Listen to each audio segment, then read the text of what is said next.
කොහොමද ඔය පුතේ ඔබ සියලු දෙනාට විශේෂ ශ්වාසක යටියුත් නාමයෙන් සියලු දෙනාම යලිත් මේ පාඩම තුලින් දැකීම සතුටට කරුණක්. අද දවසේදී අපි විශේෂ කරුණක් බලන්න යනවා. මේ කාලේ අපි බොහෝ දුරට දෙවියන් වහන්සේගේ එහෙම නැත්නම් යේසුස් වහන්සේගේ කුරුසිපත් වීමට නැත්නම් ලෙන්ත කාලයට අපි සූදානම් වෙනවා නේද? ඔබ 18 වෙනි දිනද පෙබරවාරි මාසේ ඔබ ආරම්භ කරනවා අලුබදාදා නේද? එතකොට අලුබදාදාවෙන් පටන් ගත්තාම ඔබ ඒ කාලය තුලදී ලෙන්ත කාලය කියලා අපි හඳුන්වනවා. ඔබ සියලු දෙනාම ඔබ පොඩි කාලේ ඉඳලම ඔබ මේ ලෙන්ත කාලය තුලදී කරන ක්‍රියාවන් ඔබ හොඳ ආකාර දන්නවා. එනම් මේ වසර තුල මේ ලෙන්ත කාලයේදී එහෙම නැත්නම් මේ කාලයේදී ඔබ වෙනස් දෙයක් කරන්නට උත්සාහ කරන්න යනවා. මම වෙනස් දෙයක් කරන්නට මම ඔබට කියා දෙන්නම් මොකද්ද ඔබට කරන්න පුළුවන් වෙනස් දෙයක් කියලා. සමහරක් වෙලාවට ඔබ දැනටත් එවැනි දේවල් ඔබ කරගෙන ඉන්නවා වෙන්න පුළුවන්. ඒ තමයි දුවේ පුතේ මතෙව්ස් සුභාරංචිය තුල 6 වෙනි පරිච්ඡේදයේ පළවෙනි පද 6 තුල තිබෙන ක්‍රියාවලිය. ඒ විශේෂයෙන් අපි සඳහන් කරනවා අප අන් අයට උදව් කරනකොට කොහොමද කරන්න ඕනේ කියලා.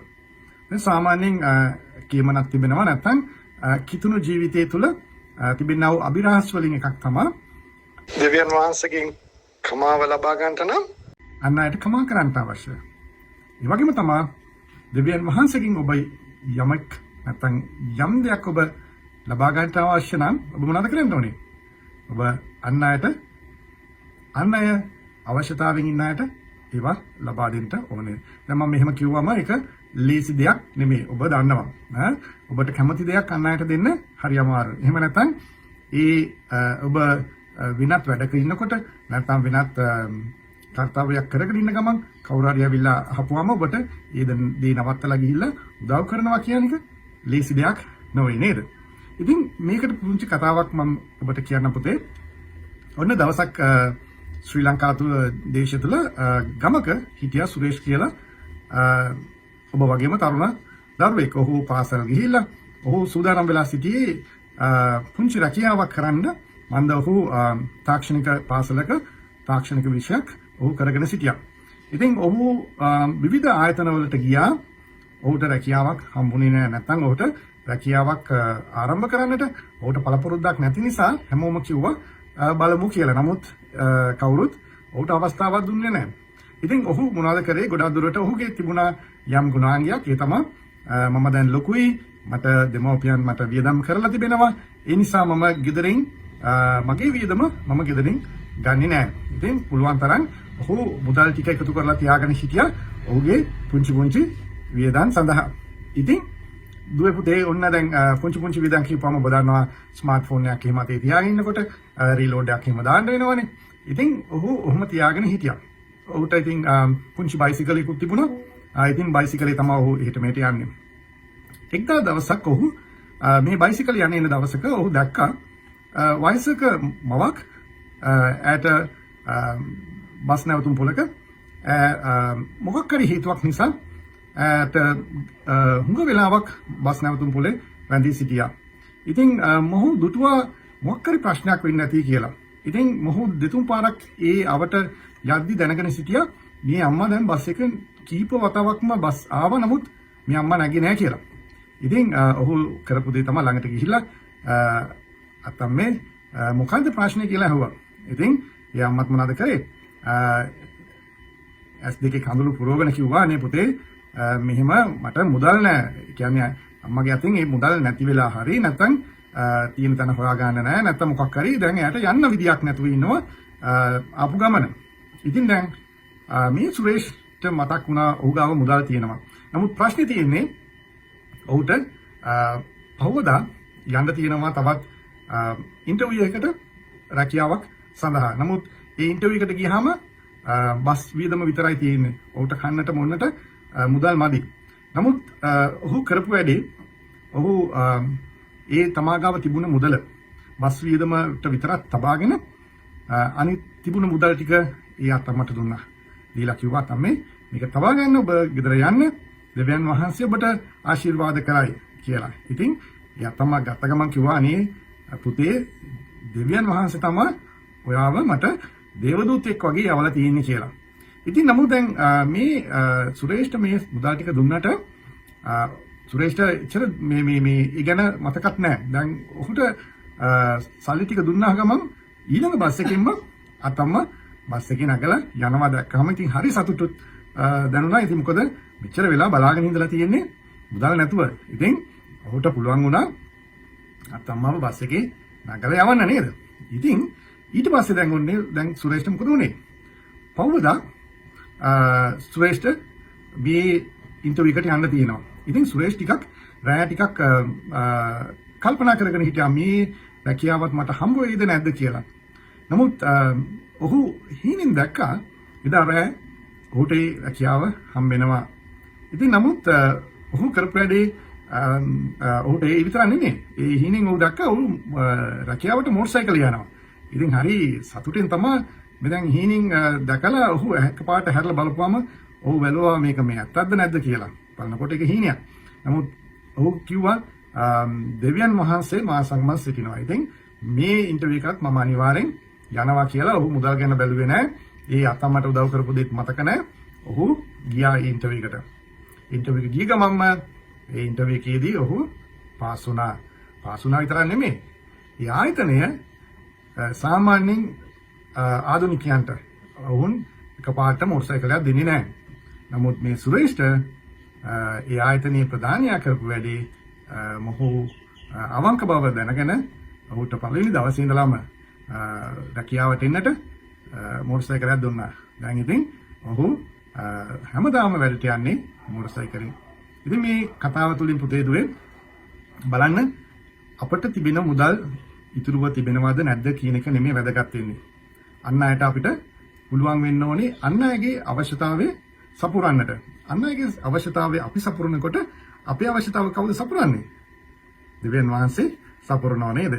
ඉතින් ඒක තමයි පුතේ මතේ 6 වෙනි පරිච්ඡේදයේ 3 වෙනි පදයේ කියනවා ඔබ දන් දෙන කල්හි ඔබේ දානීය රහස්ව තිබෙන පිණිස නුඹ දකුණු අත කරන දේ වම් අත නොදනීවා.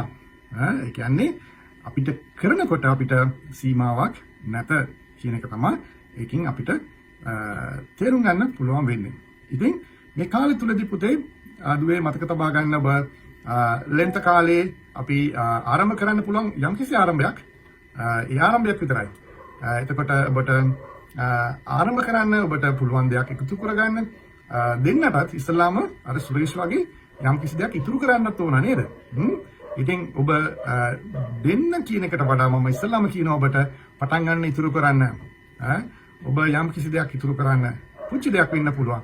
ඒ වගේම ඔබගේ හැකියාවන් ඔබ වර්ධනය කරන්න. මන්ද ඔබට හැකියාව වර්ධනය කිරීමෙන් අන් අයට උදව් කරන්නට පුළුවන්. ඔබ දන්නවද වතුකරයේදී මලයහ මක්කල් සමාජය තුළ යම්කිසි සේවාවක් කරන්නට ඕස්ට්‍රේලියාවේ ඉන්නවා තවත් පුද්ගලෙක්. ඔහු රැකියාව දෙකක් කරනවා. මේ දෙවෙනි රැකියාව පළවෙනි රැකියාව ඔහුගේ පවුල උදෙසා ඔහුගේ පැවැත්ම උදෙසා ඔහු කරන රැකියාව. දෙවෙනි රැකියාව ඔහු කියනවා මම මේ රැකියාව කරන්නේ ශ්‍රී ලංකාවේ ඉන්න මලයහක මක්කල් වෙනුවෙන්. වතුකරයේ ජීවත් වෙන දමිළ ජනතාව වෙනුවෙන් මම ඒක කරනවා. ඉතින් බලන්න පුතේ දුවේ ඒ අය ඒ පුද්ගලයා කොයිතරම් ක්‍රියාශීලීද නැත්නම් ප්‍රඥාවෙන් යුතුව ඒ කටයුතු කරනවද? තමාගාව තියෙන මුදල විතරක් නෙමෙයි අපිට පුළුවන් අපේ හැකියාවන් අපේ දක්ෂතාවයන් අපි වර්ධනය කිරීමෙන් අපේ අයට උදව් කරන්නට පුළුවන්. ඒ කියන ගමන් මම මතක් කරන්න අවශ්‍යයි දැන් සාමාන්‍යයෙන් අපි ලෙන්ත කාලයේදී ඒ දින 40 ඇතුළක එහෙම නැත්නම් සාමාන්‍යයෙන් අපි ලෙන්ත කාලය තුලදී අපි උපවාස කරනවා. එහෙම නැත්නම් අන් අයට උදව් කරනවා. ඊට පස්සේ අපි පාස්කු දවසේදී එහෙම නැත්නම් ඊස්ටර් දවසේදී එතනින් එහාට අපි කරන්නේ නැහැ. එතනින් එහාට අපි නවත්තලා දානවා. නැත්නම් අපි ඒක දිගටම කරගෙන යන්නේ නැහැ. මේ වසරේදී එහෙම වෙන්නට බැරිය. ඒක තමයි මම කියව තවත් අලුත් අදහසක් දෙන්නම් කියලා. මේ වසරේදී දුවේ පුතේ ඔබ තීරණය කරන්න මම පටන් ගන්නවා. එහෙම නැත්නම් ඔබ දැනටමත් මේ දේ කරනවා නම් ඔබ වර්ධනය කරනවා කියලා හිතා ගන්න. 2026 වසර විශේෂ වසරක් අපි හැමෝටම ශ්‍රී ලාංකිකයන් වශයෙන් මේ දේශය තුල විශාල පරිවර්තනයක් විශාල දෙයක් දෙවියන් වහන්සේ කරගෙන යනවා. ඉතින් ඔබටත් ඒකට දායක වන්නට දෙවියන් වහන්සේ ඇරයුම් කරනවා. ඉතින් ඔබ දැනුමෙන් පිරි පුද්ගලයෙක් නම් තවත් ඉගෙන ගන්න පුළුවන් නම් ඔබට තවත් දරුවෙකුට, දුවෙකුට, පුතෙකුට ඔබ උදව් කරන්නට. එහෙම නැත්නම් මූල්‍ය විතරක් නෙමෙයි මුදල් ඔබ ලබා දෙනවා නම් ඔබට මුදල් ඉතුරු කරන්න පුළුවන්. එහෙම නැත්නම් ඔබ අන් අය වෙනුවෙන් යම් කිසි දෙයක් කරන්නට ඔබ අධිටන් කරගන්න. ඔබට කාලය වේලාව තිබෙනවා නම් ඔබට පුළුවන් ඒ දේ කරන්නට. ඒ වගේම තමයි දුවේ පුතේ ඔබ යහපත් දෙයක් කරනවා නම් ඔබ අන් අයට උදව් කරනවා නම් එය ඔබ විතරක් නෙමෙයි ඔබේ පවුලේ අයවත් සම්බන්ධ කරන්න, ඒ අයවත් දිරිමත් කරන්න. නංගි කෙනෙක් ඉන්නවා නම්, මල්ලි කෙනෙක් ඉන්නවා නම්, එහෙම නැත්නම් අම්මට තාත්තට කියන්න අන් අයට අපි උදව් කරමු එන්න කියලා. එහෙම නැත්නම් ඔබ පාසලේ ඔබට පුළුවන්. එහෙම නැත්නම් ඔබ පුංචි රැකියාවක් කරනවා නම් ඒ රැකියාව තුලත් ඔබට පුළුවන් ඒ දේ කරන්නට. ඔබට පුළුවන් අන් අයට යම් කිසි බලපෑමක් එල්ල කරන්න. මන්ද ස්වර්ගයේ සිටින දෙවියන් වහන්සේ අපිව බලනවා. අපි දරුවනේ අපි යම් කිසි නිකායක නැත්නම් අපි යම් කිසි ස්වභාවක ජනතාවක් තමයි. නමුත් අපි ඊට වඩා අපි ස්වර්ගික දූ දරුවෝ. එතකොට අපේ අනන්‍යතාවය අපිට තියෙන්න ඕනේ මේ ස්වර්ගයේ ගුණාංග නේද? එතකොට ස්වර්ගයේ ගුණාංග අපිට තුල තියෙන්න අවශ්‍යයි. අපිට ඒක යම් කිසි පිරිසකට එහෙම නැත්නම් යම් කිසි පළාතකට විතරක් ආවෙනික දෙයක් නොවේ. ඉතින් අපි කොහේ හිටියත්, කොහේ පරිසරයේ හිටියත් අපිට කාට වුණත් උදව් කරන්න පුළුවන්. අපි ගුණා දුන්නෙක් අපි කරන්නේ අපි දන්න අයට විතරයි උදව් කරන්නේ. සමහරක් වෙලාවට අපි දන්න අයට උදව් කරපුවාම තව දෙයක් වෙනවා. ඒ අය නැවතත් පෙරලා අපිට උදව් කරන්න උත්සාහ කරනවා නේද? එහෙම නැතුව අපි නොදන්නා වූ අයට අපි උදව් කරනකොට දෙවියන් වහන්සේ අපිට ස්වර්ගික සම්පත් අපට ලබා දෙනවා. ඉතින් අදින් අපි අදිටන් කරගමු තවත් කෙනෙකුට උදව් කරන්න, අපිට දන්නේ නැති කෙනෙකුට උදව් කරන්න. ඒ වගේම අවශ්‍ය අය තියන අය ඉන්නකොට ඔබ ඒ අය ගැන බලන්න මොනවද අපිට කරන්න පුළුවන්. ඔබ දැනටම ආරම්භ කරන්න මේ වසර තුලදී පටන් ගන්න අලුත් ආරම්භයක් මේ ඔබ ජීවිතයේ කාලේ පුරාවටම කරන දෙයක් බවට පත් කරන්න. අන් අයවත් ඔබ බලපෑම් කරන්න ඒ දේ කරන්නට. මට මතක් වෙනවා මද තෙරේසාව ඉන්දියාවේ මද තෙරේසා උගත් කාන්තාවක්, ඒ වගේම විදේශ කාන්තාවක් ඉන්දියාවට ඇවිල්ලා පුදුමාකාර සේවාවක් කරනවා. ඒකෙන් අවසාන ප්‍රතිඵලය විශාල පිරිසකට ලෝකෙටම බලපෑම් කරා වූ කාන්තාවක් බවට පත් වෙනවා. ඉතින් පුතේ දුවේ ඔබත් හෙට දවසේදී ලෝකෙටම බලපෑම් කරන්නා වූ දුවෙක් පුතෙක්. ඒ නිසා මේ දේ කරන්ට දෙවියන් වහන්සේ ඔබට ආශිර්වාද කරනසේක්වා. ඔබ සියලු දෙනාටම ජේසු පීඨයි.